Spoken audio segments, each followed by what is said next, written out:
Hey guys, I hope you're all doing really well. Today I wanted to film a bit of a no-buy update for you because it has been 6 months on my no-buy journey now. I cannot believe it's been literally, we're halfway through my no-buy year.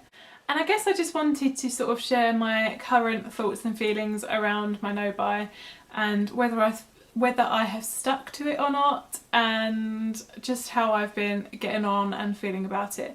So the first thing I want to say is that I have stuck to my no-buy. I haven't bought any of the things that I sort of said that I'm not buying this year, for example clothes, makeup, apart from one exception.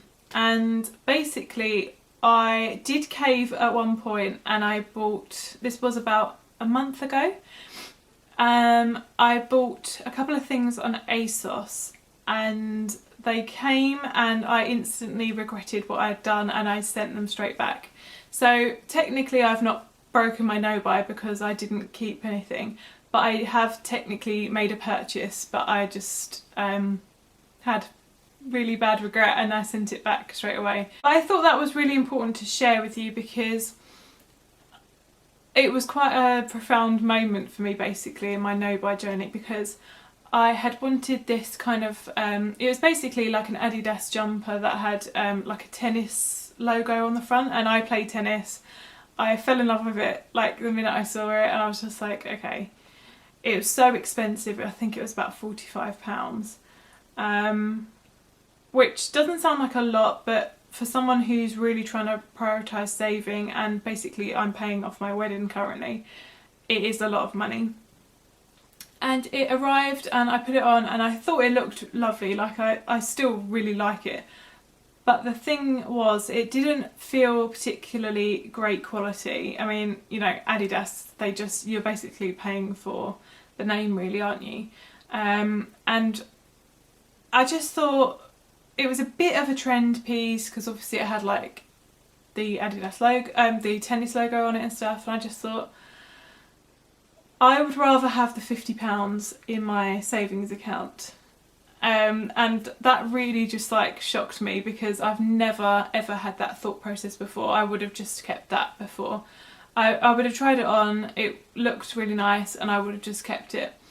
Yeah, that was a really big moment for me and something I'm just like really shocked and proud of because I feel like I've come a really long way over the last 6 months, and it's obviously not a very long time to.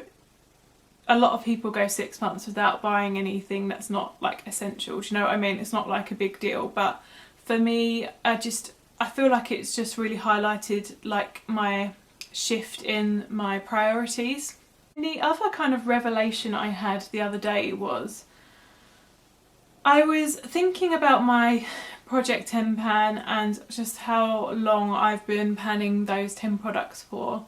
I mean, it's been like months and it's only just sort of come to a conclusion, and some of the products I still hadn't finished. And I was literally thinking, like, back in the day, basically obviously my makeup collection wasn't always this big.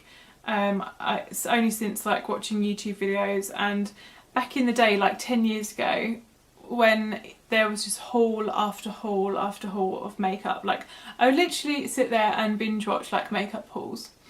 And the thing is, and the biggest thing that I've realised is it takes 2 minutes, if that, to make a purchase of a makeup product, and it takes about 6 months to a year, sometimes longer, to completely finish it up. And that is how my makeup collection got so out of control, because you see all these amazing hauls and there's just like so much stuff and you just think, okay, well I'll just get like a couple of things out of that haul, or you know, a couple of things that you like the look of. And it takes like a couple of minutes, but then that's in your collection now for like years. And that's been like a major thing that I keep in my head whenever I feel the sort of urge for new makeup, which isn't very often anymore, but it does still happen. Probably more so than clothes at the moment, just because I've sort of really rediscovered my love for makeup since starting this journey actually. because I'm really using up and using and loving what I have already. So that's the biggest thing I keep in my mind, is that like the thought of having to buy something which takes no time at all, but then committing to using that up for the next few months. And that's enough to like put me off buying something, basically. We are 6 months in, we've still got a very, very long way to go, and I've got a feeling that the second half of the year is going to be a lot harder than the first half of the year, because the first half of the year we've been in lockdown, basically. And the sort of temptation to buy new stuff when you're literally got no occasion for it is obviously a lot less than it is going to be coming up. So I think the next 6 months are going to be the real test for me.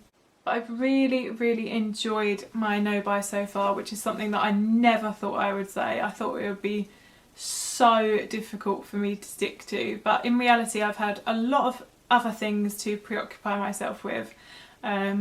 My wedding being the main thing, I would sort of say, but also I've just learnt to embrace the things that I already have, and really get some use out of them. I've still really not explored my wardrobe as much as I want to, and that's because we've been in lockdown. But obviously we're being a bit more sociable now, and I am starting to wear some of the things that in my wardrobe that I haven't worn in a very long time. So yeah, I feel like my wardrobe is a whole different topic, and there's going to be a lot more decluttering to come in that department, I imagine. But I've actually found it harder to declutter my wardrobe than I have my makeup, and I thought it would be the complete opposite way round. I just feel like, do you know what it is, right? So with my makeup collection, I know that like my mum or my sister or whatever will get good use out of the stuff that I'm giving away. Whereas with my wardrobe, it's either going to like charity shops or like a clothes bank or whatever. And I feel wasteful when it comes to that. And I have tried to use selling apps and stuff to sell some of my higher quality items, but it's really, really difficult to do that where I live, because there's not a post office that's open regularly around here. So yeah, it's been a bit of a fail on that front, and I think that's what's putting me off decluttering my wardrobe.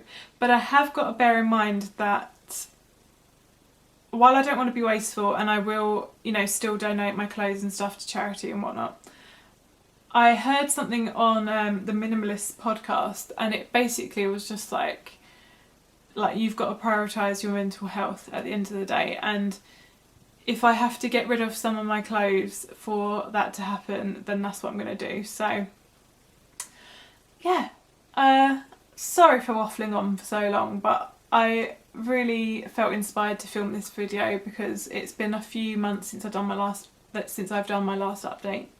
But yeah, I really hope you enjoyed this video, and if you are doing a no buy, please do let me know in the comments how you're getting on. I'd be really, really interested to hear that.